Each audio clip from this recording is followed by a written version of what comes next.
Most versions of the Shredder were fueled by vengeance and demonic deals. However, the Fred Wolf version of the character was driven by professional integrity?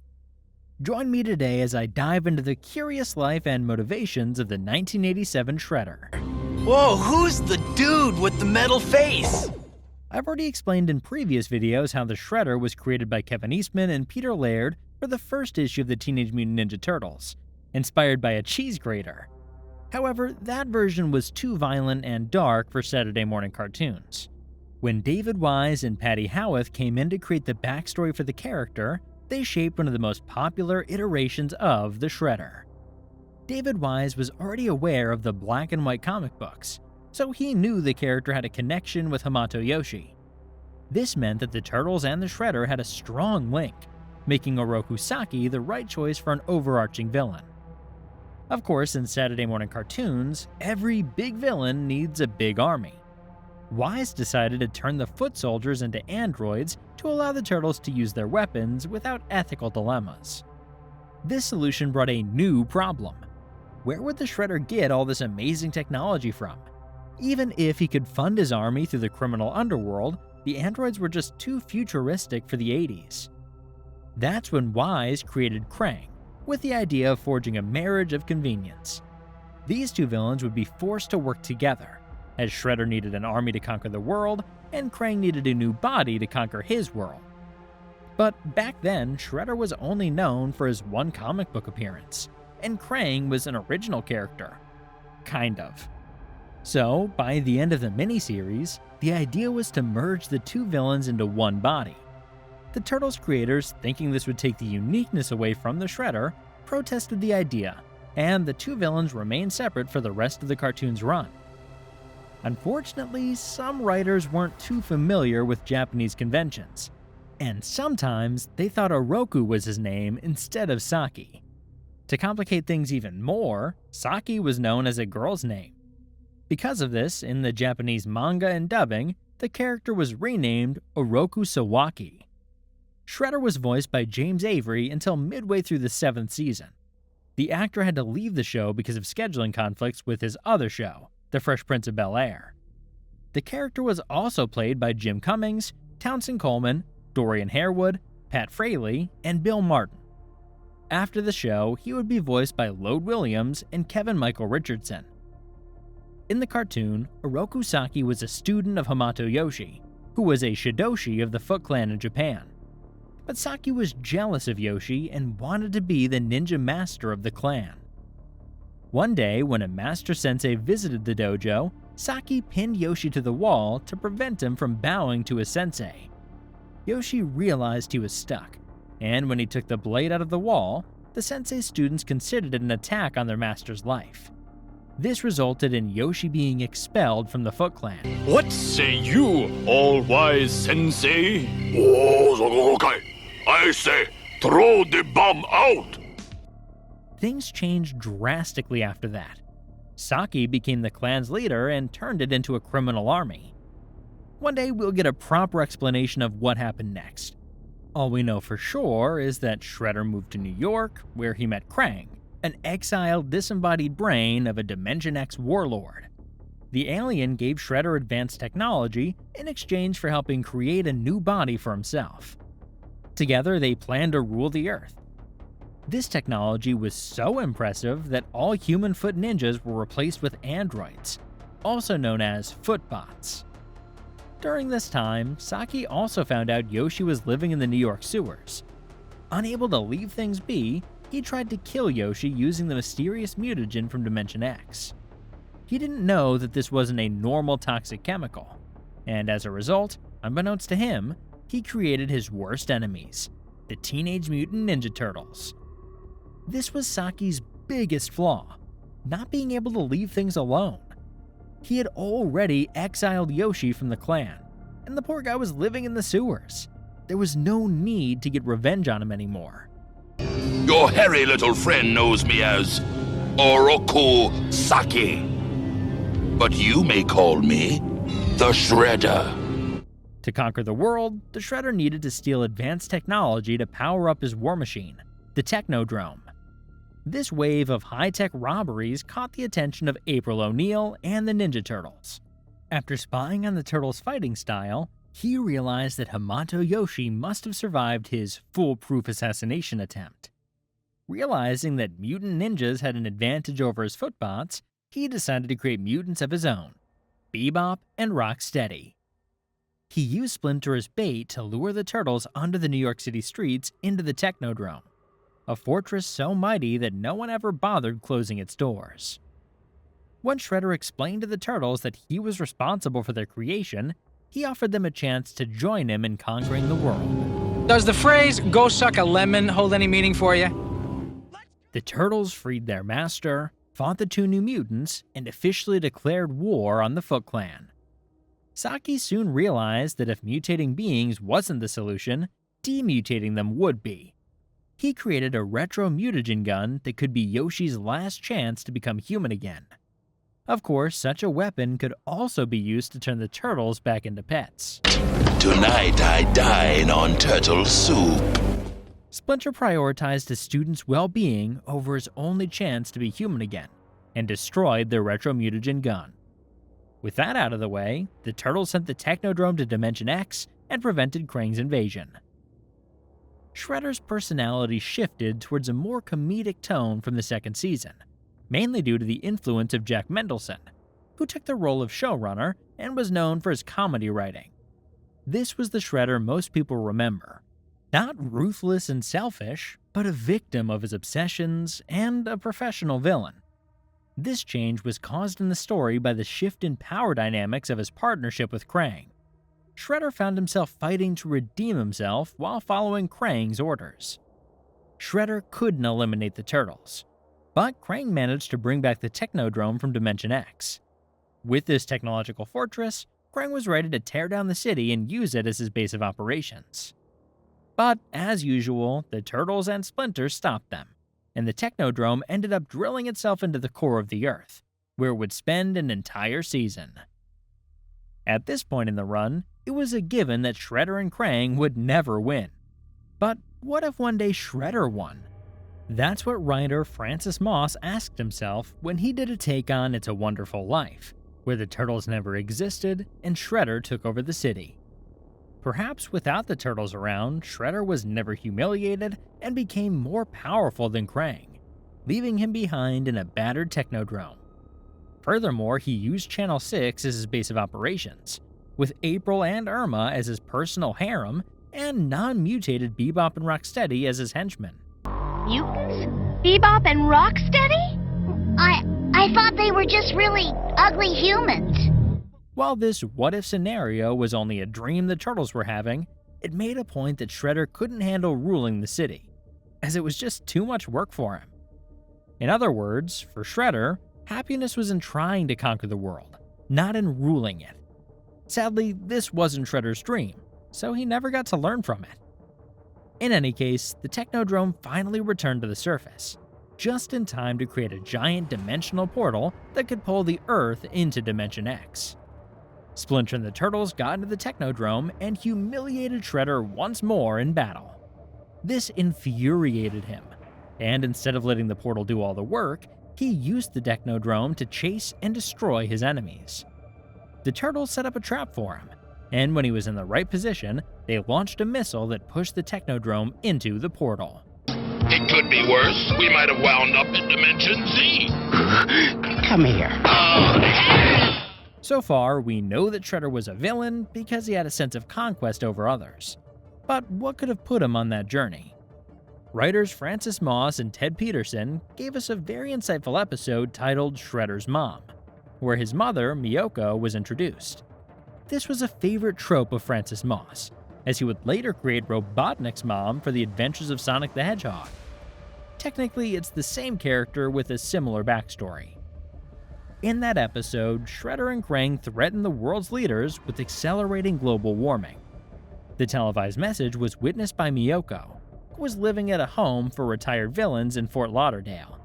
After seeing her son making her proud on TV, she decided to escape and join him. Since Miyoko was living in a retirement home for villains, perhaps Shredder was raised as a villain. He knows what he wants, but not what he would do if he obtained it. Shredder's mom proved to be more evil, smarter, and ruthless than her son, but she also had a fatal flaw. She had a soft spot for men in uniform. The Turtles tried to stop Krang's plan by getting into the Technodrome in Dimension X, and soon realized they could use General Yogurt to seduce Miyoko and free them. The fact that a villain had a soft spot for men in uniform is definitely therapy material, and probably one of the smartest twists in the episode. Thanks to this weakness, the Turtles saved the day, and Shredder, tired of looking helpless with his mom ordering him around, returned her to the retirement home. It's also worth mentioning that Krang got along much better with Miyoko than with Saki, which to me is yet another clue that Saki wasn't as passionate about ruling the world as he made others believe.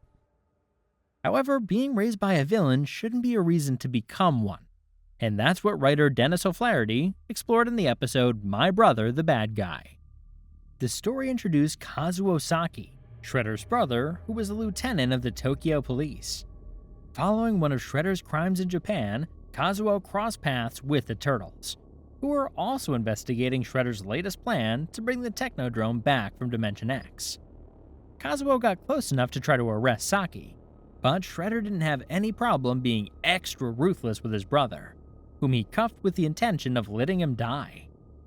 Shredder was partially successful in bringing the Technodrome back from Dimension X, but the Turtles managed to at least send it to the Arctic, where it would spend a couple of seasons.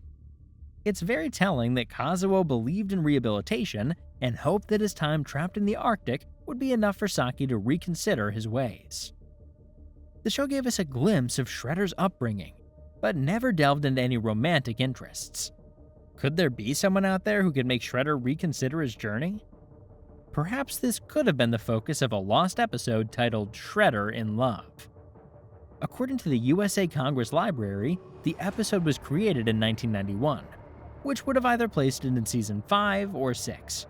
It was never animated, but Renee Jacobs, who voiced April O'Neil, Jersey Red, and Lotus Blossom, did some voice work for it.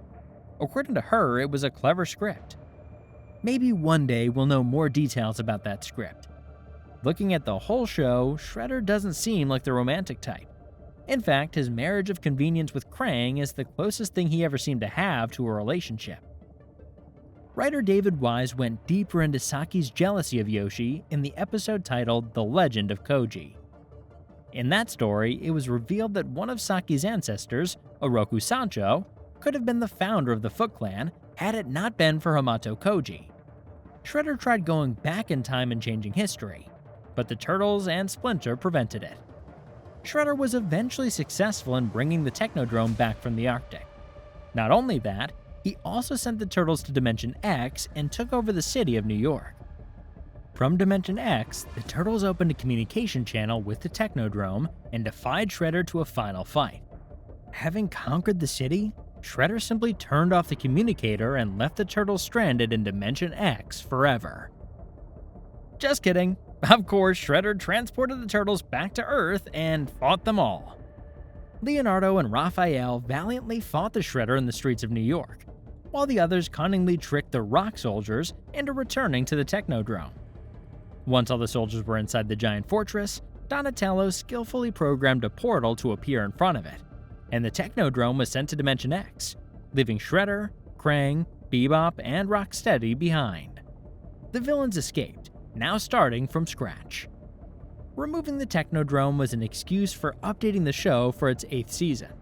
The Turtles were losing steam, and more serious shows like Batman the Animated Series proved very popular with the target demographic. Shredder and company were about to get much more serious and menacing. Before moving on to the next season, we should make a detour to talk about the Saturday Morning Adventures comic that takes place between Season 7 and 8, right after the villains get stranded on Earth without the Technodrome.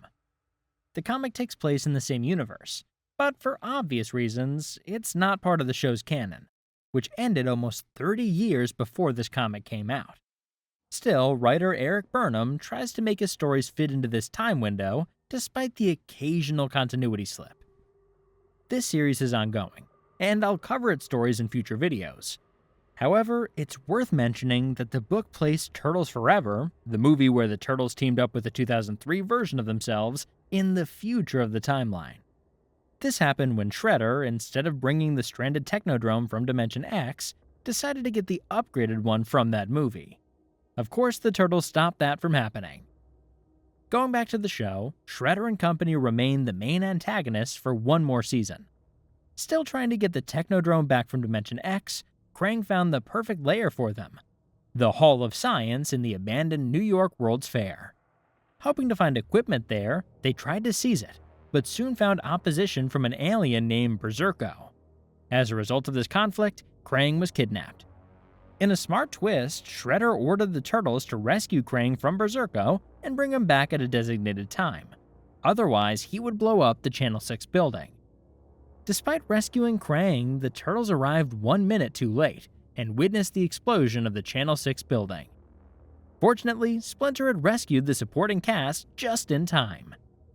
Shredder and his gang remained at the Hall of Science for the rest of that season until they finished building a new dimensional portal generator.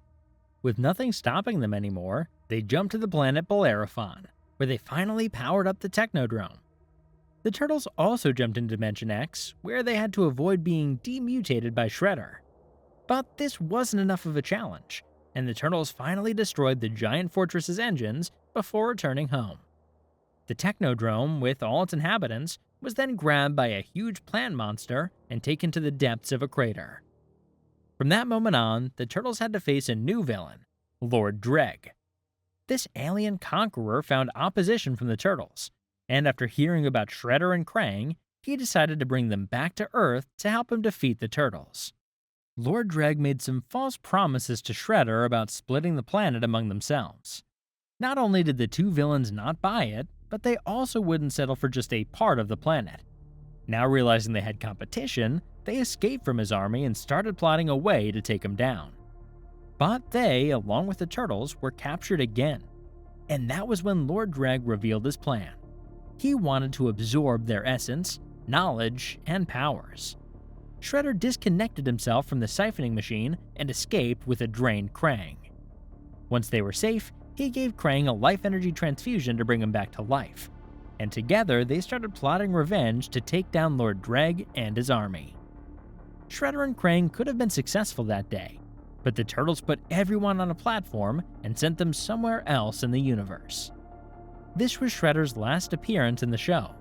Only the last remains of the Technodrome appeared in the series finale. At first glance, you might think Lord Dreg was just a replacement for Shredder, but the two characters had very different priorities.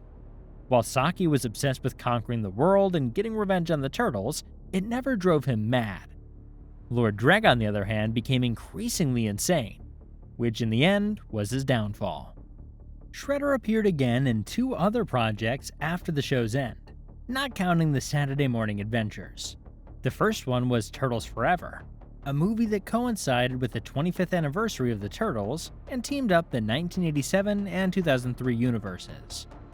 We now know this story takes place after the 7th season, but it's unclear exactly when. In the movie, Shredder and his gang were trying to seize the city with the Technodrome. During a fight with the Turtles, Donatello attempted to send the Technodrome back to Dimension X, but an accident occurred, and after a big explosion, they all ended up in the 2003 universe. After realizing there were alternate versions of the Turtles, Shredder and Krang started looking for their doppelganger. They found Shredder, whom they freed from his confinement. Unfortunately, this Shredder was too effective and determined, and in no time upgraded the Technodrome and took over the Foot Clan. The new Shredder started creating mutant soldiers and effectively captured the 4 Turtles. He used them to locate the Turtle Prime Earth, where all the Turtle universes originated from. Seeing how destroying the Prime Earth would destroy all other universes, Shredder and Krang joined forces with 12 Turtles to take down Shredder. In the end, thanks to the accidental help of Bebop and Rocksteady, Shredder was defeated, and Shredder and his gang went back with the Turtles into the upgraded Technodrome, returning to their Earth. The other last appearance took place in the 2012 animated series. We could also assume that this story took place between the 7th and 8th seasons. It also took place after the events of Turtles Forever, as Krang already knew that the Prime Earth universe had to remain untouched. The show retconned Krang's origins and made him an Utrom, so for some fans, it's even harder to place the story in the context of the original show. The Saturday Morning Adventure series implied that the crossovers took place in their timeline as well, as evidenced by the appearance of Tiger Claw as one of their enemies. So we may get an answer someday. In the series finale, Shredder and Krang took the Technodrome to the 2012 universe, which Krang called Earth 7 of 10. Unfortunately, they left Bebop and Rocksteady behind in their universe, so they hired the local version of the duo. The new Bebop and Rocksteady proved too efficient, but they soon turned against their bosses once they discovered their plan was to destroy the city and the world. You'll not foil this plan. Tonight, I dine on turtle soup. Realizing Shredder's plan made no sense, they joined the Turtles in destroying the Technodrome and defeated the villains. The Turtles then returned to the 1987 universe with Shredder and Krang and tried to convince Bebop and Rocksteady to be more ambitious, like their 2012 counterparts. Since the Technodrome was completely destroyed in this story, guessing where it fits in the timeline may be pointless. And while Shredder and Krang were very funny in the episode, their motivations didn't match what we already knew about the characters. Maybe someday someone will make sense of this mess. In conclusion, despite the occasional exception, the Shredder was a professional villain, more interested in conquering the world than ruling it. This justifies Shredder's continued partnership with Krang, who would probably help him rule the world. The character never died, and it's unclear what his current whereabouts are, but you can still find him in the Saturday Morning Adventures comic published monthly by IDW. Do you think Shredder really wanted to rule the world?